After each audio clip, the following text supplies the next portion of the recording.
Assalamualaikum warahmatullahi wabarakatuh. Kali ini saya akan menyampaikan pemikiran salah satu tokoh orientalis yang cukup berperan dalam kajian hadis, yakni Harold Motsky. Nah, sebelumnya kita kenali dulu klasifikasi orientalis hadis dibagi menjadi 4 menurut Herbert Berg. Yang pertama ada Early Western Skepticism, skeptisisme barat awal. Mereka beranggapan jika keotentikan dan waktu kemunculan materi hadis merupakan isu yang telah dan terus menjadi bahan perdebatan. Di sini mereka merasa ragu untuk menerima keotentikan hadis. Nah, tokohnya ada Ignaz Goldziher dan juga Joseph Scott. Yang kedua ada Reaction Against Skepticism, di mana mereka ini mengakui keberadaan hadis sebagai sesuatu yang otentik. Tokohnya ada Nabi Abbott. Yang ketiga, middle ground, yaitu tokoh tengah-tengah, yang mana mereka ini tidak menerima keotentikan hadis begitu saja dan juga tidak menolak keotentikan hadis begitu saja. Jadi mereka itu melakukan sebuah penelitian untuk membuktikan apakah hadis itu benar-benar otentik atau tidak. Nih, tokohnya ada Jane Ball dan juga Harold Motsky. Yang keempat ada Renewed Skepticism, di mana kelompok skeptis yang muncul belakangan karena ingin merespon pandangan kelompok non-skeptis. Nah, kelompok ini nih lebih ekstrim nih katanya. Tokohnya ada Michel Allen Cook dan Norman Calder yang saya ketahui. Selanjutnya, di sini Harold Motsky ini mengenalkan metode atau teori dating atau penanggalan hadis telaah isnad kumatan. Apa sih penanggalan atau dating itu?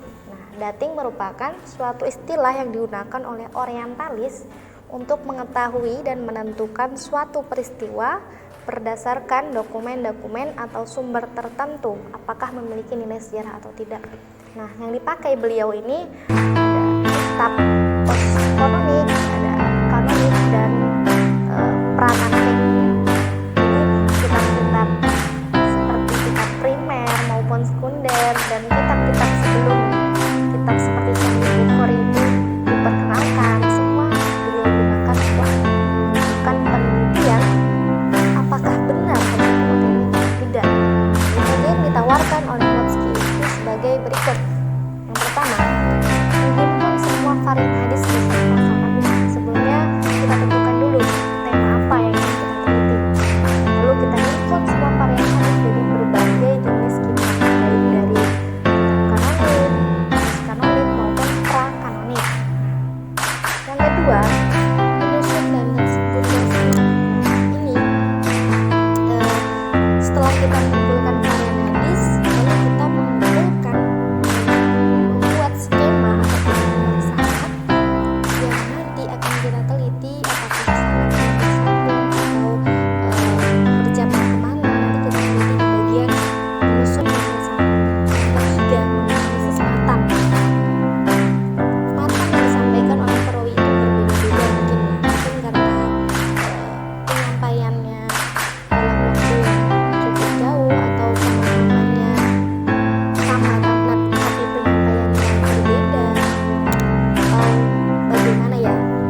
saya sampaikan.